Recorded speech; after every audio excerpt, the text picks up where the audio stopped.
수년 동안 푸틴은 침묵과 두려움을 통해 통치했고 정보를 자신만이 사용할 수 있는 무기로 바꿨습니다. 그는 사람들이 무엇을 보고 듣고 믿을지 결정했지만 이는 모두 과거의 일입니다. 이제 그는 체포나 위협, 통제가 불가능한 존재와 마주했습니다. 그의 검열보다 빠르게 러시아 전역에 퍼지는 힘입니다. 소셜미디어입니다. 크렘린은 국내 비판자들과 계속 전쟁을 벌이고 있습니다. 러시아인들은 이미 인터넷을 위협으로 보고 있다는 것이 매우 분명합니다. 침묵하지 않으면 러시아에서는 반대 의견 처벌을 위한 다양한 억압 규정이 있습니다. 통제라는 환상 뒤에서 그의 정치적 권력은 무너지고 있습니다. 암호화 채팅, 유출 영상, 바이럴 게시물이 그가 수십 년 지켜온 체제에 균열을 내고 있습니다. 그리고 그 균열 속에서 위험한 일이 벌어지고 있습니다. 러시아인들이 서로를 보기 시작했고 대화를 시작했으며 의문을 품기 시작했습니다. 그게 바로 그를 밤잠 못 이루게 하는 부분입니다. 그리고 바로 그것이 그를 너무 극단적인 결정을 내리게 만들었고 내부자들조차 이번에는 그가 도를 넘었다고 속삭이게 만들었습니다. 근본부터 시작해봅시다. 푸틴이 소셜미디어를 얼마나 두려워하는지 알려면 현재 러시아에서 벌어지는 디지털 전쟁을 살펴봐야 합니다. 푸틴은 탱크나 미사일을 두려워한 적이 없습니다. 그는 우크라이나에서 군대를 말라가게 하면서도 눈 하나 깜빡이지 않고 전체 대대가 진흙과 불 속에서 사라지는 모습을 지켜보며 여전히 텔레비전에서는 그것을 진전이라고 부릅니다. 그가 두려워하는 건 허락 없이 스스로 늘어나는 독립적 생각들이며 숫자가 이를 증명합니다. 2022년 2월 침공 이후 22,000명 넘는 러시아인이 구금됐습니다. 국가가 싫어하는 의견을 표현했다는 이유만으로 돌을 던지거나 폭탄을 설치한 것도 아닌데 말이죠. 그저 말 한마디, 게시글, 댓글, 공유한 영상일 뿐입니다. 그에게는 그것이 반역이지만 이제 말은 손바닥에 들어오는 휴대폰 속 주머니에 숨겨져서 퍼져나갑니다. 플랫폼에 올린 글 하나가 검열관들이 아침 커피를 마시기 전 100만 명에게 퍼질 수 있습니다. 2021년 1월 알렉세이 나발리가 신경작용제 중독에서 살아남은 직후 크렘린이 여전히 식중독이라고 주장하는 그 사건 이후 푸틴의 10억 달러짜리 흑해 궁전에 대한 조사를 공개했을 때 바로 그런 일이 일어났습니다. 그 영상은 유튜브에 올라오자마자 빠르게 퍼졌습니다. 몇 시간 만에 텔레그램 채널에 시위지도, 집결지, 경찰 위치 추적기가 올라왔습니다. 주말이 되자 발트해에서 태평양 연안까지 125개 도시에서 11만 명이 행진했습니다. 경찰이 곤봉을 휘두르고 섬광탄을 쏘며 10대들을 머리채로 끌고 갔습니다. 하지만 모든 폭행 장면은 다양한 각도로 촬영돼 즉시 공유됐고 그 영상들은 공포 대신 연대감을 형성했습니다. 러시아인들은 분노를 함께 느끼고 있음을 알았습니다. 옴스크의 할머니들은 상트페테르부르크 학생들도 똑같이 폭력을 당하는 것을 봤습니다. 크렘린의 오랜 무기인 두려움이 이제 양방향으로 작용하기 시작했고 텔레그램은 군중을 실시간 조율했습니다. 왓츠앱은 동네를 블록마다 연결했습니다. 스마트폰을 못 쓰던 할머니들도 가족 채팅방에서 경찰밴 위치 추적법을 배우고 사촌들에게 알렸습니다. 두 구역 떨어진 곳에서 폭동 진압 경찰이 리넨 스트리트에서 좌회전하고 있다는 소식이 전해지는 동안 국영 텔레비전에서는 나토의 침략과 러시아의 영광을 담은 똑같이 지겨운 영상이 반복 재생되며 선전 방송이 최대 볼륨으로 울려 퍼졌습니다. 하지만 그 선전 방송도 누군가의 휴대폰 메시지 소리를 이길 수 없었습니다. 메시지는 곧바로 거짓에 맞서는 이웃들 단체 채팅방으로 전달됐습니다. 그것은 시작일 뿐이었습니다. 불씨는 붙었고 소셜미디어가 산소가 되어 14개월간 여러 사건이 이어졌습니다. 나중에 2022년 3월 키이우 교회 부채에서 촬영된 흐릿한 영상들이 크렘린이 그것을 조작해 없애버리기 전에 러시아 화면에 도달했습니다. 거리에는 시신들이 있었고 손이 등 뒤로 묶인 채 머리 뒤엔 총알 자국이 있었습니다. 어떤 이들은 빵 사러 나갔다가 집에 못 돌아온 듯 슬리퍼를 신고 있었습니다. 모스크바는 이것이 가짜 피와 위기 배우가 동원된 할리우드식 조작이라고 주장했습니다. 수백만 러시아인이 이 영상을 시청했고 친구들은 말없이 부서진 하트 이모지만 붙여 영상을 전달했습니다. 전쟁이 시작된 후 처음으로 공식적인 거짓말이 허무하고 쉽게 무너질 듯 들렸습니다. 2월에 특별 군사작전을 응원하던 어머니들은 이제 화면을 보며 왜 아들들이 이런 장면을 위해 죽어야 하냐고 물었습니다. 해방자라는 이야기는 점점 어두워졌고 푸틴과 국민들 사이의 간극도 더 벌어졌습니다. 하지만 위협은 공유 영상뿐 아니라 그 이면의 문화에도 있습니다. 크렘린은 폭력뿐 아니라 존경심이 줄어드는 것도 두려워합니다. 푸틴 키를 조롱하는 밈처럼요. 그의 상해탈의 사진이나 긴 테이블 집착은 겉보기엔 무해하지만 오랜 신화에 금이 가게 만듭니다. 푸틴과 프랑스 대통령 마크롱이 20피트 테이블 을 사이에 두고 앉은 사진이 화제가 됐습니다. 사진 캡션에 사회적 거리두기 레벨 독재자라 적혔고 정부 차단 전까지 200만 번 넘게 공유됐습니다. 결국 두려움으로 통치하는 지도자는 농담거리가 될 여유가 없습니다. 신화가 우스꽝스러워 보이기 시작하면 두려움도 사라지기 시작합니다. 그리고 조롱은 총알과 달리 리트윗 속도로 퍼져나갑니다. 젊은 러시아인들은 애초에 그 신화를 믿지 않았습니다. 30세 이하 3천만 명 이 채널 1의 전형 뉴스에 아무런 충성심도 없습니다. 그들은 온라인에서 자라며 부모님이 홈쇼핑 광고처럼 국가방송을 무심히 넘겼습니다. 2024년 레바다 센터 조사에 따르면 18-24세 청년 68%가 텔레비전 대신 소셜미디어로 뉴스를 본다고 합니다. 그들은 하르키우 인근 불타는 러시아 군 차량 드론 영상을 보고 러시아군 사상자 수십만 명이라는 오픈소스 조사 결과를 읽으며 다게스탄에서 어머니들이 고속도로를 막는 장면도 봅니다. 징집을 막기 위해서입니다. 그들은 푸틴의 흑해 궁전이 1000억 루블이 넘게 들었고 연금은 수년째 동결됐다는 사실도 알게 됐습니다. 크렘린이 텔레그램 채널을 차단할 때마다 카자흐스탄, 아이슬란드, 에스토니아 지하실 서버에서 10개의 새 채널이 생깁니다. 푸틴이 예상 못한 반란으로 그는 알림이 올 때마다 입지를 잃고 있습니다. 러시아가 이런 종류의 디지털 반란을 처음 겪는 곳은 아니며 어쩌면 결과를 알고 있기 때문에 푸틴이 현재 상황에 대해 망설이고 있는 것일지도 모릅니다.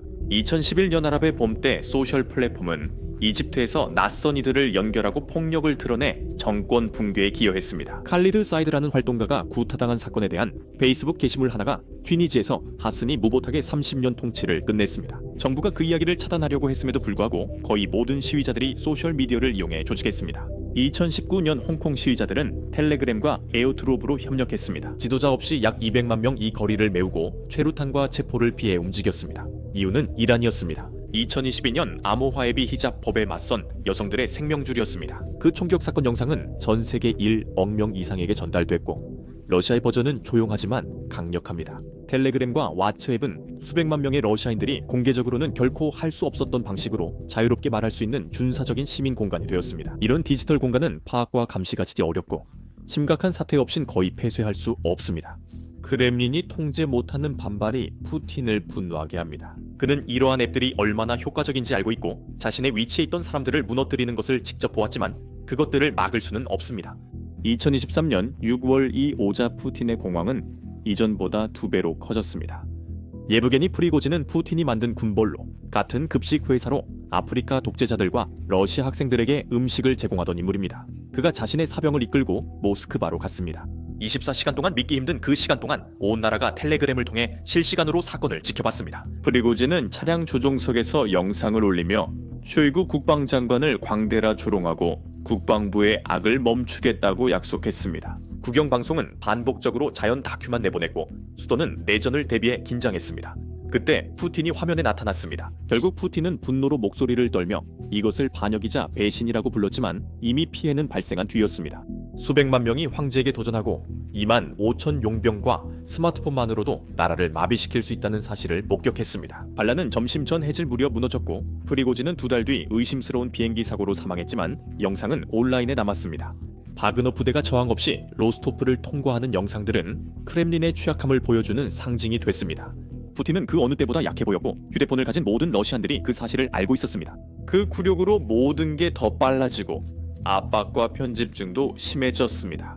그 편집증은 이제 숨길 수 없습니다. 올해 9월 지방선거는 34개 지역의 충성 관리들에게 조용히 도장을 찍는 일상적 절차일 예정이었습니다.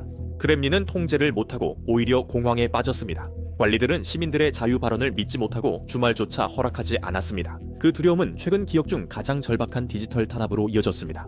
이 조치는 5천만 명의 유권자들에게 영향을 미쳤습니다. 그리고 그 침묵 속에서 한 가지가 분명해졌습니다. 블라디미르 푸틴과 그의 관리들은 편집증에 시달립니다. 10월 러시아 34개 지역에서 사람들이 같은 문제를 발견하는 이상한 일이 벌어지기 시작했습니다. 텔레그램은 로딩되지 않았고 왓츠앱은 느려져 메시지들이 전송되지 않았습니다. 마치 병 속에 갇힌 목소리 같았어요. 처음엔 관계자들이 기술 문제라고 했지만 마치 나라 절반이 동시에 전선에 걸려 넘어진 듯 했습니다. 그러나 아무도 믿지 않았습니다. 독립감시단체들이 좀 더 자세히 들여다보니 무시하기 힘든 사실을 발견했습니다. 정전이 일어난 지역이 바로 선거가 막 끝난 지역과 일치했던 겁니다. 이것은 단순 오류가 아닌 크렘린의 의도적 셧다운이었습니다. 수백만 달러짜리 인터넷 통제 장치로 인터넷을 일부러 차단해 침묵을 얻었습니다. 시점이 이를 보여줍니다. 정전은 사람들이 투표 상황을 공유하던 순간 발생했습니다.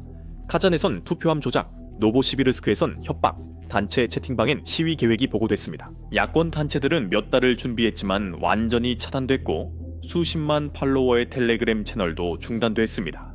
예카테린부르크의 한 활동가는 메시지 미전송으로 팀이 무너지는 것을 지켜봤습니다. 그 혼란으로 인해 피할 수 있었던 200명의 체포가 발생했습니다.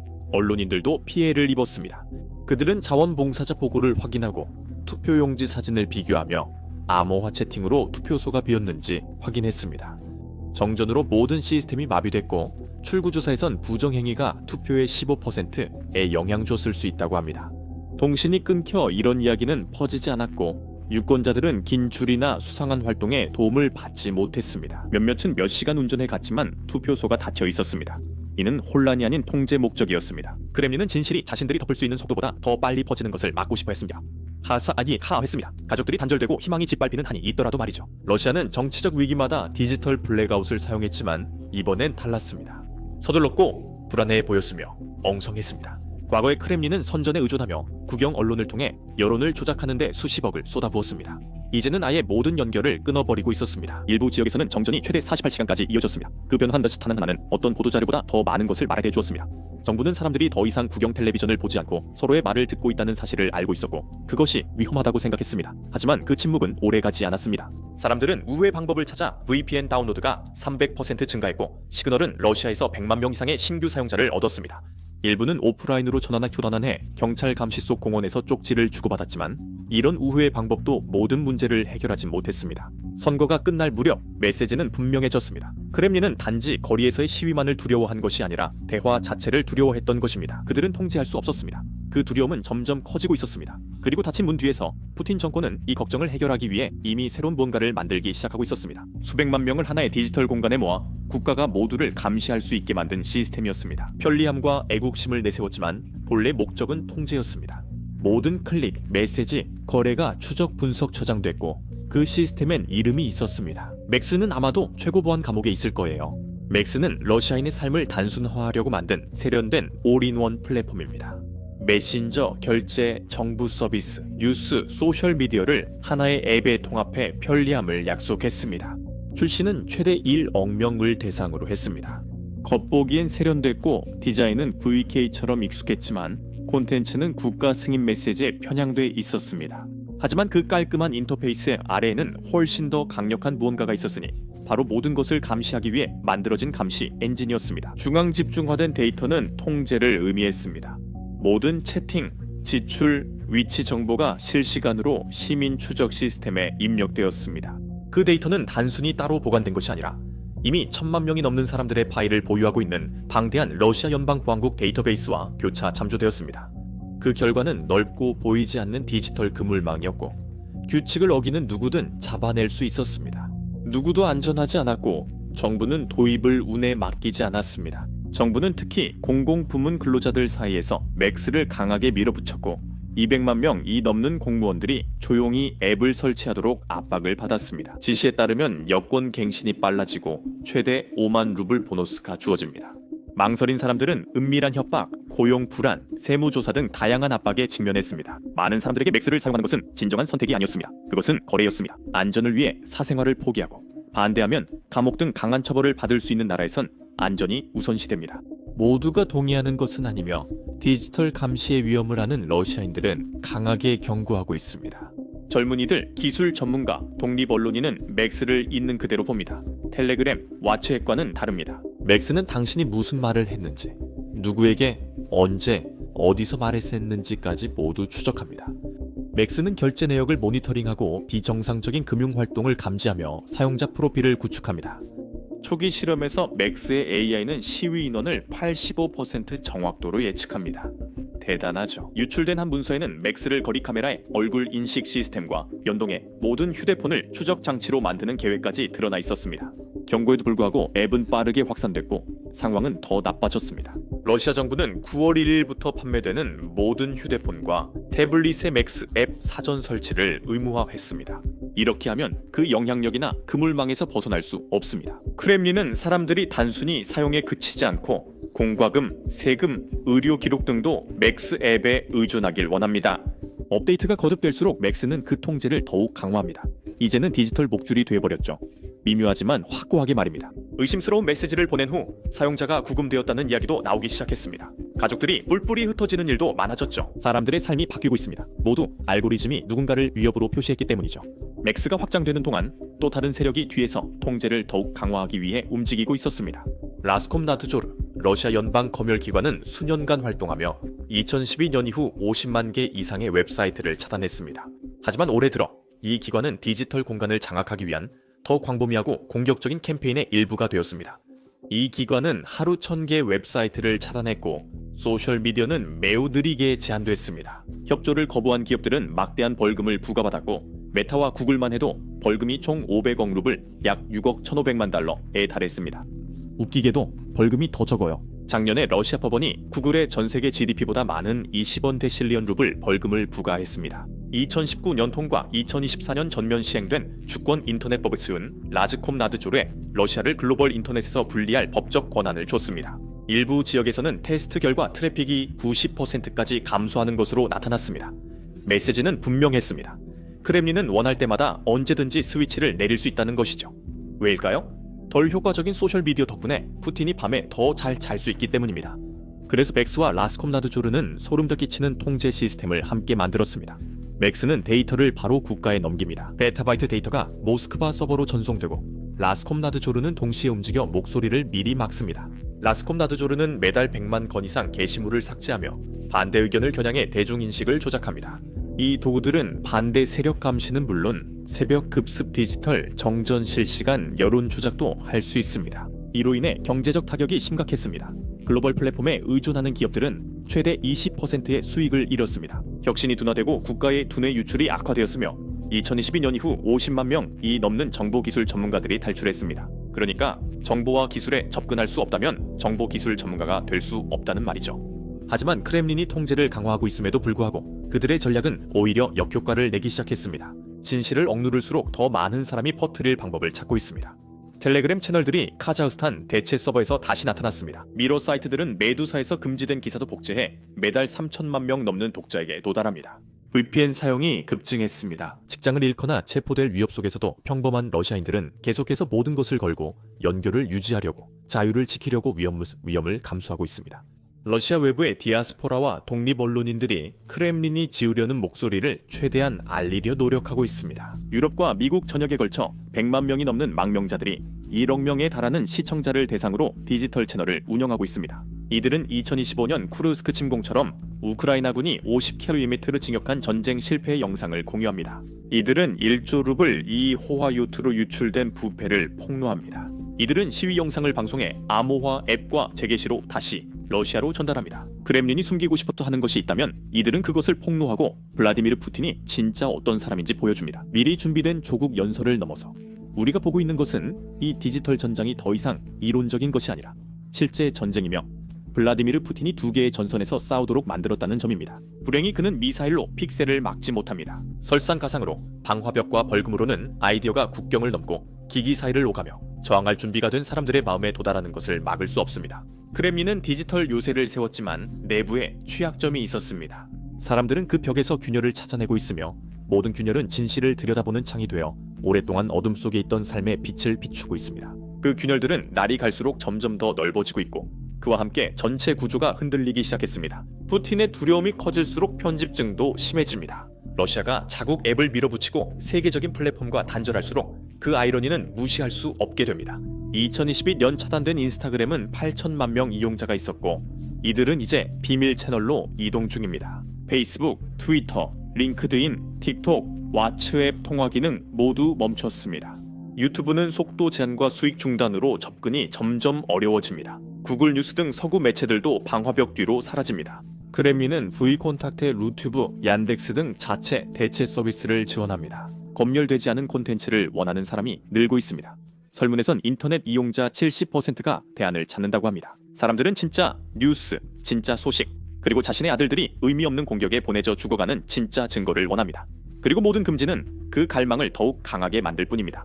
모스크바가 디지털 국경을 강화할수록 러시아인들은 지하 네트워크로 더 이동합니다. 국가의 글로벌 플랫폼 차단 시도는 진실을 지우지 못했고 오히려 진실 추구를 더 단호하고 위험하게 만들었습니다. 권력을 가진 자들에게 이것이 바로 블라디미르 푸틴이 가장 두려워하는 것입니다. 붉은 광장을 지나가는 탱크도 뒷방에서 음모를 꾸미는 장군들도 아닙니다. 그를 두렵게 하는 것은 통제할 수 없는 진실의 확산입니다. 픽셀은 체포되지 않고 농담은 갇힐 수 없으며 증거는 지워지지 않습니다. 소셜미디어는 러시아에서 저항과 진실, 희망의 지하철도 역할을 합니다. 그것은 족쇄가 점점 조여오는데도 수백만 명을 빛으로 이끌고 있으며 통제는 그의 손에서 점점 멀어지고 있습니다. 그 대가는 수십억 생산성 손실뿐 아니라 무너진 가족과 산산조각난 미래, 포기하지 않는 이들의 조용한 고통으로도 측정됩니다. 이 이야기의 본질은 자유에 관한 것이며 숨막힘에 맞서 싸우는 것입니다. 러시아인들은 정보를 통제한다고 해서 사람들의 마음까지 통제할 수 있는 것은 아니라는 사실을 배우고 있습니다. 디지털 지하 조직은 여러 세대와 열한계, 시간대의 사람들을 빠르고 조용히 연결합니다. 이 조직은 과거 봉기의 교훈과 급습에 대한 경고, 그리고 변화가 여전히 가능하다는 희망을 전합니다. 이 조직은 분산되어 있어 살아남으며 국가가 탄압할수록 더 강해집니다. 밈 영상 암호화 메시지는 단순 도구가 아닌 저항의 상징이자 통제가 완전하지 않음을 보여줍니다. 디지털 시대의 진실은 어떤 대가를 치르더라도 피와 눈물, 그리고 산산조각난 삶 속에서도 살아남는 길을 찾았습니다. 지금 이 순간 소셜미디어 덕분에 두려움은 크렘린에 살고 있고 희망은 사람들의 손에 있습니다.